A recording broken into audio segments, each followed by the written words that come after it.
This is the news in brief from the United Nations.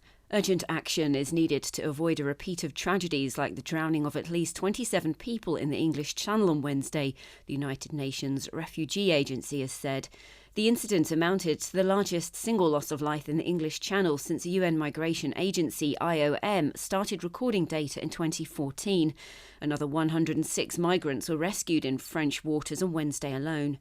Since the start of the year, well over 31,000 have attempted the dangerous crossing between France and the UK, and 7,800 people have been rescued at sea, according to French authorities. Ever increasing numbers of people are attempting the journey in small, unseaworthy boats as they flee conflict, poverty or persecution in Afghanistan, Sudan, Iraq, Eritrea and elsewhere.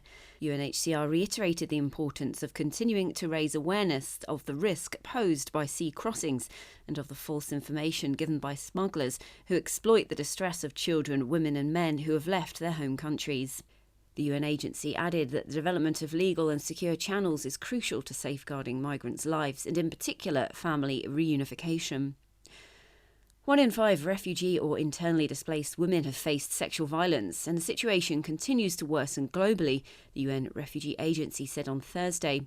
On the 30th anniversary of the campaign for 16 days of activism against gender-based violence, the UN agency said there's been a global surge in domestic violence, child marriages, trafficking, sex exploitation and abuse since March.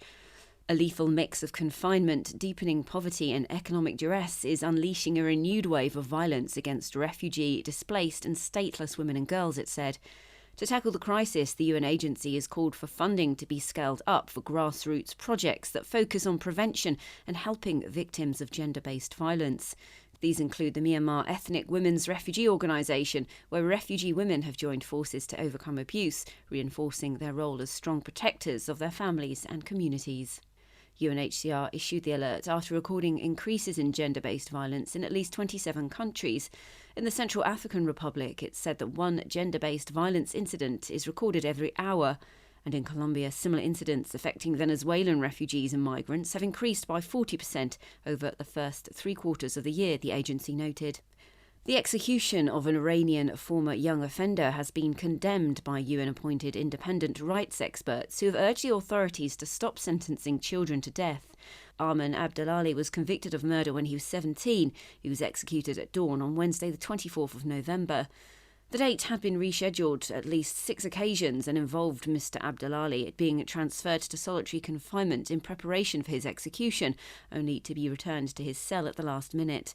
There are currently more than 85 juvenile offenders on death row in Iran, whose sentences violate international human rights law, according to the rights experts.